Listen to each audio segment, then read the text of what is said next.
Hello, my name is Brendan Sharkey. I'm a head of construction and real estate at MHA, and I have with me today David Hackett, one of my tax partners, and we're going to have a little chat about the budget that was announced.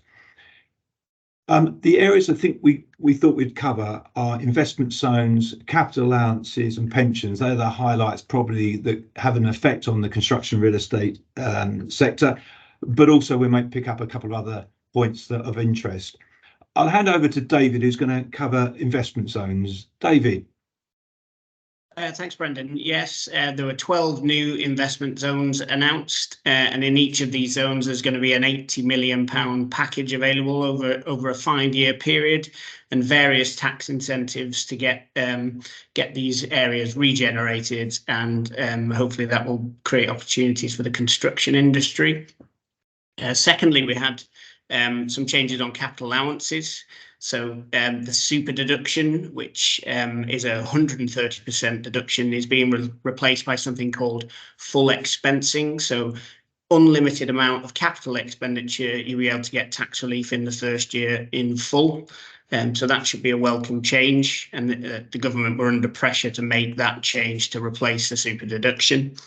And then finally, with pensions, there's a removal of the lifetime allowance on pensions. So there's an unlimited amount that can be saved into a pension scheme. And that could potentially open up the opportunity to start thinking about realising development gains within a pension wrapper. And therefore, all that gain will be tax-free. Were there any other areas, Brendan, that you thought were of interest? If I'm honest, David, I thought the thing was a bit underwhelming for the construction industry. I did buy into the sort of local regeneration program of spending some money locally, the levelling up policies that this government want to play, and I think there's value because that's spreading work around the country, which I think is helpful. I always have concerns about when the timing of this work actually comes into being. It does take time before people see the impact of it. The encouragement on carbon capture, I thought is good. You want to see the country develop that sort of expertise. That will excite a few businesses. I'm absolutely convinced of that. And I think they had the Great British Regeneration Programme as well. So building up, levelling up, all positive. The one area that surprised me, bearing in mind we had a Conservative government, was very little interest on housing. The word wasn't even mentioned, and I have written some scripts on this saying that housing's a major problem in the UK, and there's going to be less this year than last year, and I'm not sure how that's going to be addressed.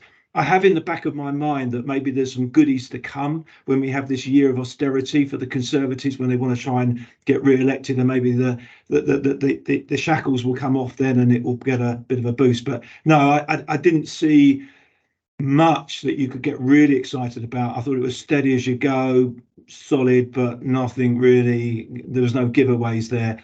The pension comment you made was quite a good one. I hadn't thought of that comment about putting a bit of money in there and getting, some investment value out of it or into one's pension now that the cap has gone. I'm a little bit worried that the Labour Party will take it away up and down like yo-yos. Just on the capital allowances, is everything going to qualify? I mean, do we just forget about the categorization of assets now, or is it just just dump it in one bucket and say let's have 100%? No, there's still a level of detail there that needs to be worked through, and in terms of optimizing capital allowances, the 130% will apply to main rate expenditure, which is the same as the super deduction, and then you'll get a 50% deduction on special rate assets, which is generally sort of background plant in land and buildings, solar panels, things like that will be at 50%. There will still be the annual investment allowance, £1 million alongside it. So for the vast majority of businesses, that will still be available. But if you're investing heavily in plant and machinery, this full expensing creates another opportunity.